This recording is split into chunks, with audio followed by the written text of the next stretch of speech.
Proverbs 4:23. Above all else, guard your heart, for everything you do flows from it.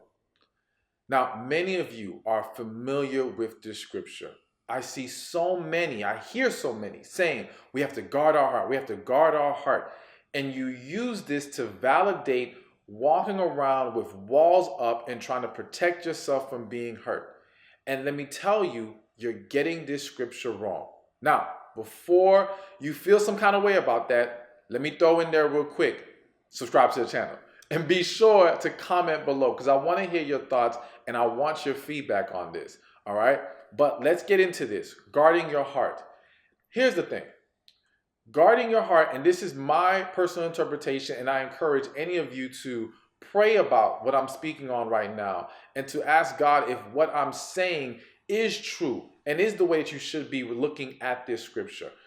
I believe that the guarding your heart scripture is not about protecting yourself and stopping yourself from being hurt.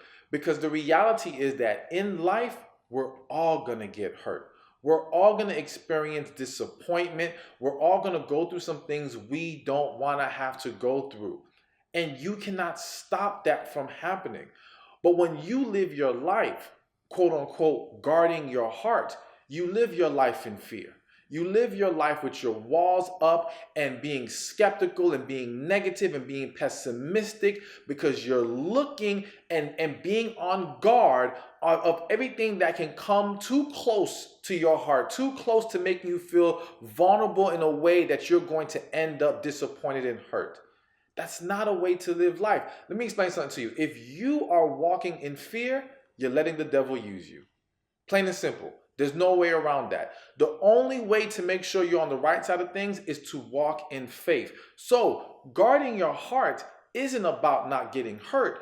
Guarding your heart is about making sure anger, anxiety, jealousy, resentment, all these negative things, negative emotions, negative energy does not get into your heart because as the scripture says, everything you do flows from it. So if you are anxious, you are going to behave in anxiety. If you are resenting things, if you are angry, you're going to behave in that way. And nothing good is going to come from that.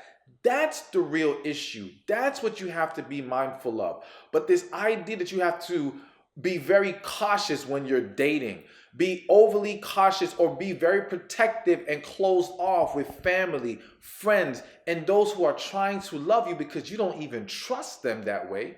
That's a problem. You cannot continue to live life this way. So what I want you to do is I want you to, one, heal from these things. And yes, I have resources. Be sure to check out my book, Finding Love After Heartbreak. It tells you how to heal. And I want you to walk through those steps and really get to a place where you are no longer guarding your heart, you're trusting God with it.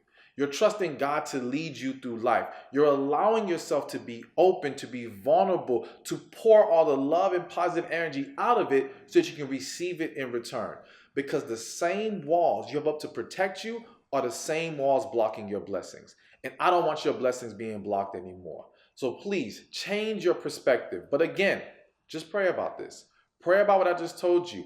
Ask God that this message is for you. And if it is, embrace it. Let's get to work with the healing and let's start moving on a much better path.